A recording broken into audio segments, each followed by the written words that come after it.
meniup seruling dari Hamelin.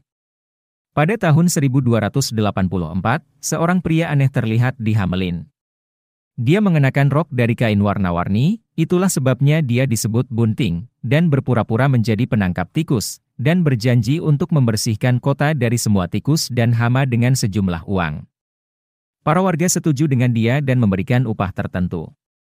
Pied Piper mengeluarkan peluit kecil dan bersiul. Tak lama kemudian, tikus dan curut keluar dari semua rumah dan berkumpul di sekelilingnya.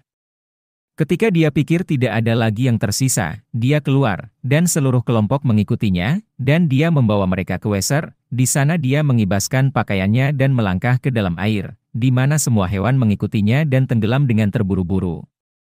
Tetapi setelah para penduduk dibebaskan dari wabah, mereka menyesali hadiah yang dijanjikan, dan mereka menolaknya dengan berbagai macam alasan, sehingga dia pergi dengan marah dan pahit. Pada tanggal 26 Juni, hari Santo Yohanes dan Santo Paulus, pagi-pagi sekali pada pukul 7, setelah yang lain pada siang hari, dia muncul lagi, sekarang dalam bentuk seorang pemburu, dengan wajah menakutkan dan topi merah, topi yang aneh, dan membiarkan pipanya terdengar di jalanan. Segera, kali ini, bukan tikus dan tikus, tetapi anak-anak, laki-laki dan perempuan dari tahun keempat, berlari dalam jumlah besar. Di antara mereka adalah putri wali kota yang sudah dewasa. Seluruh kawanan itu mengikutinya, dan dia membawa mereka ke sebuah gunung, di mana dia menghilang bersama mereka.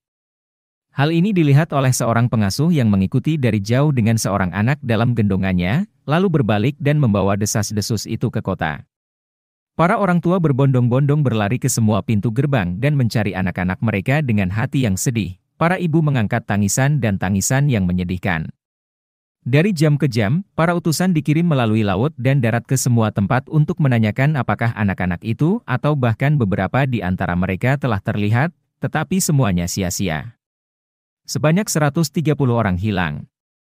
Ada yang mengatakan bahwa 2 dari mereka terlambat dan kembali, tetapi yang satu buta dan yang lain bisu, sehingga yang buta tidak dapat menunjukkan tempat itu, tetapi dapat mengatakan bagaimana mereka mengikuti pengamen, yang bisu, bagaimanapun juga, menunjukkan tempat itu, meskipun tidak mendengar apa-apa.